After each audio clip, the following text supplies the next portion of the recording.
আপনার পরিবারের সবচেয়ে উপার্জনক্ষম ব্যক্তি সে কেন মারা যায় জানেন? স্ট্রোক অথবা হার্ট অ্যাটাকে।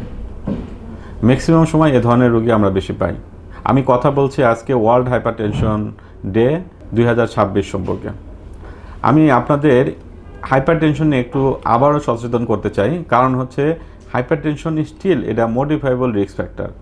আমরা চাইলে হাইপারটেনশনকে আমরা কন্ট্রোল করতে পারি, ম্যানেজ করতে পারি, এবং আমরা এই যে মৃত্যুগুলা সেগুলোকে আমরা প্রিভেন্ট করতে পারি, রুখে দিতে পারি। পৃথিবীতে প্রায় 1.4 বিলিয়ন মানুষ এখন হাইপারটেনশনে আক্রান্ত। এটা একটা পৃথিবীর জন্য একটা হিউজ বার্ডেন। হাইপারটেনশনের থেকে, এই বার্ডেন থেকে আমরা বেরিয়ে আসতে চাই। এই বেরিয়ে আসার জন্য যে জিনিসটা বেশি দরকার সেটা হচ্ছে আর্লি ডিটেকশন অফ হাইপারটেনশন। হাইপারটেনশনের রোগীগুলোকে আমরা যদি আর্লি ডায়াগনোসিস করতে পারি এবং হাইপারটেনশনের কারণটা যদি আমরা আইডেন্টিফাই করতে পারি। আমরা আগে যেটা হতো যে প্রেশার হলে মানুষজন প্রেশারের ওষুধ খেত কারণ না বুঝে। এখন আমরা প্রত্যেকটা প্রেশারের কারণ কি সেই কারণ আইডেন্টিফাই করে আমরা যখন চিকিৎসা করতে পারছি, তখন কিন্তু আমরা রোগীকে অনেক বেশি বেটার আউটকাম দিতে পারছি। আমাদের এবারের স্লোগান হচ্ছে কন্ট্রোলিং হাইপারটেনশন টুগেদার। সুতরাং আমরা এই হাইপারটেনশনকে আমরা সবাই একত্রে রুখে দিব। এই জন্য আমাদের দরকার হচ্ছে অ্যাওয়ারনেস, অর্থাৎ আমরা হাইপারটেনশন সম্বন্ধে আমরা অ্যাওয়ারনেস তৈরি করতে পারি।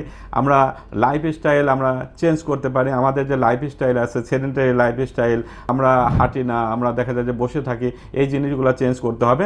আর একটা হচ্ছে অ্যাকুরেট ডায়াগনোসিস। আমি এরকম অনেক পেশেন্ট পেয়েছি যারা আসলে হাইপারটেনশনের রোগী না, কিন্তু তারা হাইপারটেনশনের মেডিকেশন খাচ্ছেন। এটা কিন্তু আমাদের বন্ধ করতে হবে। আবার এমন অনেক রোগী পেয়েছি যারা সিভিয়ারলি হাইপারটেনশনের পেশেন্ট, তারা হয়তো মেডিকেশনটা ঠিকমতো খাচ্ছেন না বা একজনের কথা বন্ধ করে দিয়েছেন। এরকম অনেক পেয়েছি। আমার নিজের আত্মীয় স্বজনের মধ্যেও কিন্তু এরকম 2-1 মারা গেছেন যারা ভুল করে হাইপারটেনশনের ওষুধ বন্ধ করে দিয়েছেন, হয়তো বা কোনো ইউটিউব দেখে বা ফেসবুক দেখে, এরকম কিছু।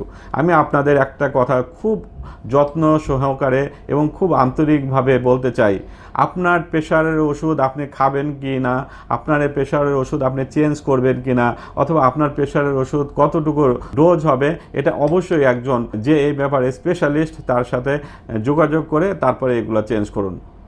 আপনার প্রেশার যদি আমরা আর্লি ডায়াগনোসিস করতে পারি, তাহলে কিন্তু আপনার লাইফটাও আমরা সেভ করতে পারি। সবাই সুস্থ থাকবেন, ভালো থাকবেন। ধন্যবাদ সবাইকে। শেষ করছি। আসসালামু আলাইকুম।